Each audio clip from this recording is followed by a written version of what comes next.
আসসালামু আলাইকুম বন্ধুরা, আপনারা সবাই কেমন আছেন? আশা করি ভালো আছেন। আমিও ভালো আছি আপনাদের দোয়ায়। বন্ধুরা, আজকের ভিডিওটা আপনারা কে কে দেখতে রাজি? আমার হাতে সুন্দর মতো আলু দিয়ে ডাটা ভাজি। তো বন্ধুরা, ডাটা দিয়ে আলু ভাজি করার জন্য প্রথমে আপনাদের যা করতে হবে, প্রথমে পেঁয়াজ মরিচ কেটে ভেজে নিতে হবে তেলের সাহায্যে। ভালো মতো ভেজে নেবেন, কিন্তু আমি কিন্তু আজকে ভিন্ন ভাবে কথা বলবো।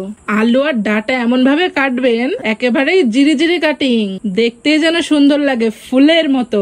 আমি সেভাবেই কেটে রেখেছিলাম, আবার দিয়েও দিলাম। আর এই রেসিপিটি করার কারণ কি জানেন? দুপুরে আমার তরকারি খেতে একদমই ভালো লাগছিল না। ভাবলাম বাগান থেকে কিছু ডাটা তুলে নিয়ে এসে আলুতে ভাজি করে খেয়ে নেই, কারণ আমার আলুতে ডাটা ভাজি অনেক ভালো লাগে।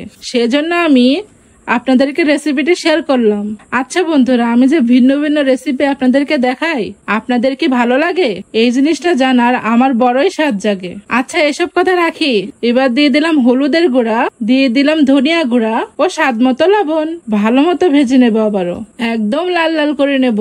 আবারও সেই কথায় আসি, কমেন্ট করে কমেন্ট বক্সে জানাবেন আমার নতুন নতুন রেসিপি গুলো দেখবেন। কার মনে কি সমস্যা আমাকে বলবেন, আমি রিপ্লাইতে অবশ্যই বলবো। বন্ধুরা, কথা বলতে বলতে আমার আলু দিয়ে ডাটা ভাজি কিন্তু হয়ে এসেছে।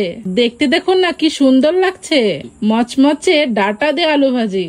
খেতে কিন্তু বড্ড ভালোবাসি। তো বন্ধুরা, আমার অনেক খিদে পেয়েছে, আমি এবার খেয়ে আসি। আবারও সে কথা, আপনাদেরকে আমি অনেক ভালোবাসি। বাই বাই, টাটা বন্ধুরা।